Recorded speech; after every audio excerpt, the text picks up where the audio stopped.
আমাদের মনে থাকবার কথা, কোটা সংস্কার আন্দোলন চলাকালীন অবস্থায় গত 19শে জুলাই তৎকালীন প্রধানমন্ত্রী শেখ হাসিনার সভাপতিত্বে গণভবনে 14 দলের বৈঠকের পরই সারা দেশে সেনা মোতায়েন, কারফিউ জারি এবং শুট অ্যাট সাইট অর্থাৎ দেখামাত্র গুলির নির্দেশ দেওয়া হয়। আওয়ামী লীগের সাধারণ সম্পাদক ওবায়দুল কাদের নিজেই এই নির্দেশনার বিষয়টি তখন নিশ্চিত করেছিলেন, যদিও তিনি বেশ কিছুদিন পর এটা অস্বীকার করেছেন এবং বলেছিলেন সেই বৈঠকের পর দেখামাত্র গুলির কোনো নির্দেশ দেওয়া হয়নি। কিন্তু বাস্তবতা হলো এই বৈঠকের পর কারফিউ জারি করা হয়, সারা দেশে সেনা মোতায়েন করা হয় এবং এরপরে আমরা দেখেছি পুলিশ, র্যাব, বিজিবি নির্বিচারে গুলি করে মানুষ হত্যা করেছে এবং সে সময় পর্যন্ত আওয়ামী লীগের পক্ষ থেকে এটাই জানানো হয়েছিল আইনশৃঙ্খলা রক্ষাকারী বাহিনীর ওপরে দেখামাত্র গুলির নির্দেশনা দেয়া আছে। গণভবনে 14 দলের এই বৈঠকে কী কী বিষয় নিয়ে আলোচনা হয়েছিল এবং 14 দলের কোন কোন নেতা দেখামাত্র গুলি করার এই নির্দেশ অর্থাৎ গণহত্যার নির্দেশের পক্ষে অবস্থান নিয়েছিলেন, সেই বিষয়ে এতদিন আমাদের কাছে কোনো তথ্য ছিল না। তবে এখন আস্তে আস্তে সেই বিষয়ে আমাদের সামনে তথ্য আসতে শুরু করেছে।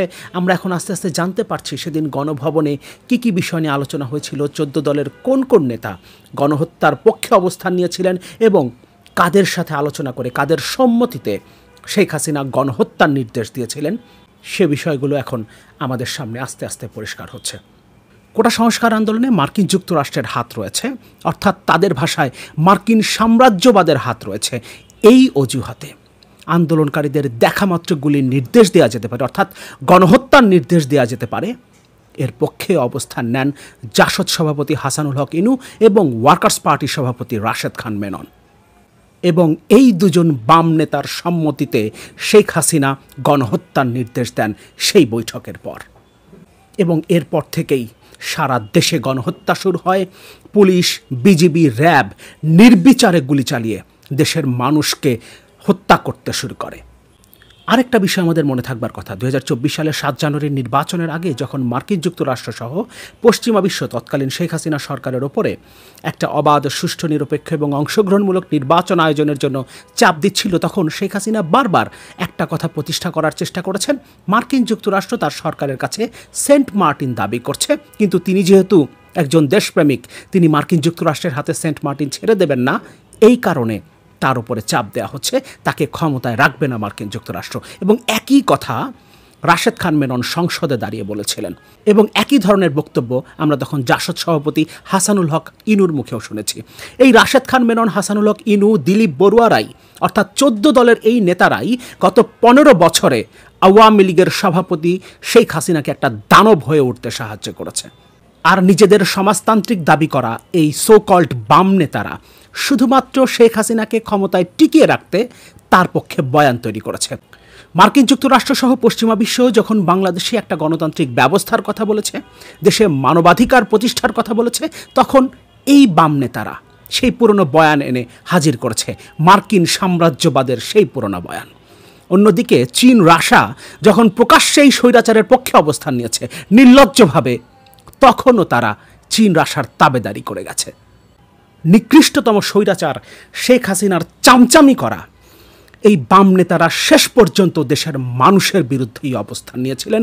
দেশের মানুষের উপরে গণহত্যা চালানোর নির্দেশ দেওয়ার ক্ষেত্রে তারা সম্মতি দিয়েছিলেন এবং তাদের সম্মতি পেয়েই শেখ হাসিনা গণহত্যার নির্দেশ দিয়েছিলেন 14 দলের সাথে গণভবনের সেই বৈঠকের পর।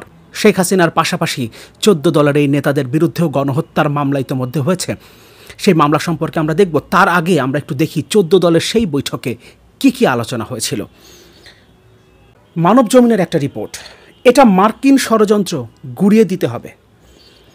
কোটা বিরোধী ছাত্র আন্দোলন তখন তুঙ্গে, সেই আন্দোলনের প্রতি সাধারণ জনগণের অংশগ্রহণ বাড়তে শুরু করেছে। আন্দোলন দমাতে সরকারি কোনো কৌশলই কাজে আসছে না। এই পটভূমিতেই সাবেক প্রধানমন্ত্রী শেখ হাসিনা 14 দলীয় নেতাদের সঙ্গে এক বৈঠকে বসেন। 19শে জুলাই গণভবনে অনুষ্ঠিত এই বৈঠকে নেতারা বিভক্ত হয়ে পড়েন, কিন্তু বাম ঘেঁষা দুজন নেতা বলেন ছাত্রদের এই আন্দোলন মার্কিন ষড়যন্ত্র। এই বাম ঘেঁষা দুই নেতা কে হতে পারেন সেটা আমরা পরিষ্কার বুঝতে পারি, কারণ তাদের বক্তব্য ছিল ছাত্রদের এই আন্দোলন মার্কিন ষড়যন্ত্র এবং বাংলাদেশে শেখ হাসিনার বিপক্ষে যে কোনো কিছুই যে মার্কিন ষড়যন্ত্র, এই বয়ান কারা আমাদের সামনে বিভিন্ন সময় উপস্থাপন করেছেন সেটা আমরা জানি। তাই পরিষ্কারভাবে আমরা বলতে পারি বাম ঘেঁষা এই দুজন নেতার একজন জাসদ সভাপতি হাসানুল হক ইনু, আরেকজন ওয়ার্কার্স পার্টির সভাপতি রাশেদ খান মেনন। তাই এটাকে গুড়িয়ে দিতে হবে। বামখেসা দুজন নেতা বলেন, ছাত্রদের এই আন্দোলন মার্কিন ষড়যন্ত্র, তাই এটা গুড়িয়ে দিতে হবে। দেশব্যাপী সেনা মোতায়েন ও কারফিউ জারি করতে হবে। বাকিদের বেশিরভাগই রাজনৈতিকভাবে সমাধানের পথ খুঁজতে পরামর্শ দেন। কেউ কেউ আলোচনার কথাও বলেন। পাশের রুমে নিরাপত্তা সংশ্লিষ্ট শীর্ষ কর্মকর্তারা অপেক্ষা করছেন। শেখ হাসিনা হার্ডলাইনে যাওয়ার পক্ষেই মত দেন, বলেন আর পেছনে ফেরার সুযোগ নেই, এখানেই শেষ করে দিতে হবে। দেশব্যাপী কারফিউ জারির সিদ্ধান্ত দেন, যেখানেই মিছিল সেখানেই গুলি করার নির্দেশনাও আসে। হাসিনা আরও বলেন, আপনাদের মধ্যে দ্বিধাদ্বন্দ্ব দেখছি। তখনই সেনা মোতায়েন ও কারফিউ জারির সিদ্ধান্ত হয়।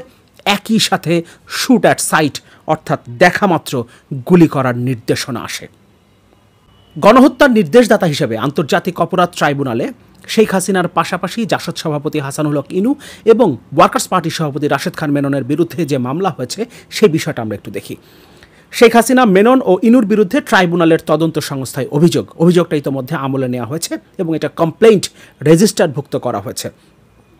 সাবেক প্রধানমন্ত্রী শেখ হাসিনা, আওয়ামী লীগের নেতৃত্বাধীন 14 দলীয় জোটের নেতা রাশেদ খান মেনন, হাসানুল হক ইনু, নজিবুল বশর, আওয়ামী লীগ, যুবলীগ, ছাত্রলীগ ও এর অঙ্গ সংগঠনের নেতাকর্মীদের বিরুদ্ধে গণহত্যা ও মানবতা বিরোধী অপরাধের অভিযোগ এনে আন্তর্জাতিক অপরাধ ট্রাইব্যুনালের তদন্ত সংস্থায় অভিযোগ দায়ের করা হয়েছে।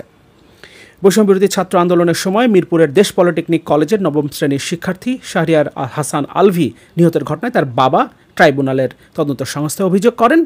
আইনজীবী জানিয়েছেন, অভিযোগ তদন্ত সংস্থা গ্রহণ করেছে।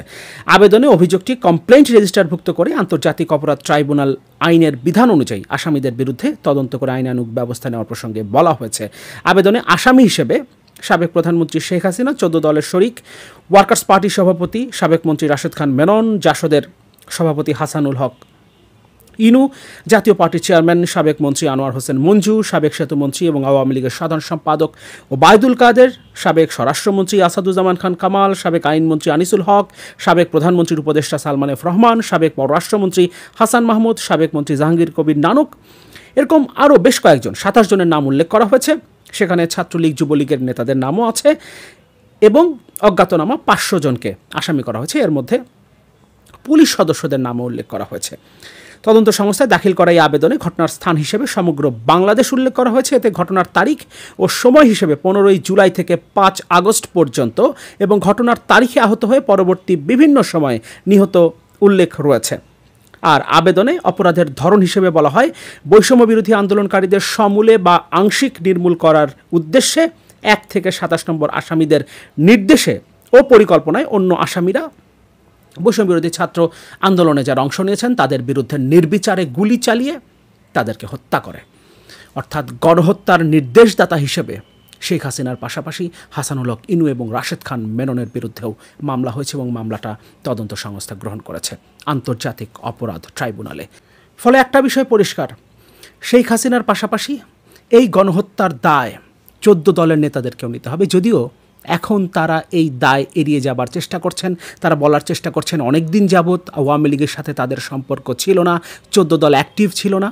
কিন্তু বাস্তবতা হলো, যখন এই নির্দেশগুলো এসেছে তার আগে শেখ হাসিনা গণভবনে 14 দলের বৈঠক করেছেন এবং সেখানে কারা এই গণহত্যার সম্মতি দিয়েছে সেগুলো আমাদের সামনে এখন আস্তে আস্তে স্পষ্ট হতে শুরু করেছে। কিন্তু আমাদের দুর্ভাগ্যের বিষয় হলো, এই দলগুলো অর্থাৎ হাসানুল হক ইনুর জাসদ কিংবা রাশেদ খান মেননের ওয়ার্কার্স পার্টির নেতাকর্মীরা এখনও সামাজিক যোগাযোগ মাধ্যমে নানান প্রোপাগান্ডা ছড়িয়ে যাচ্ছে।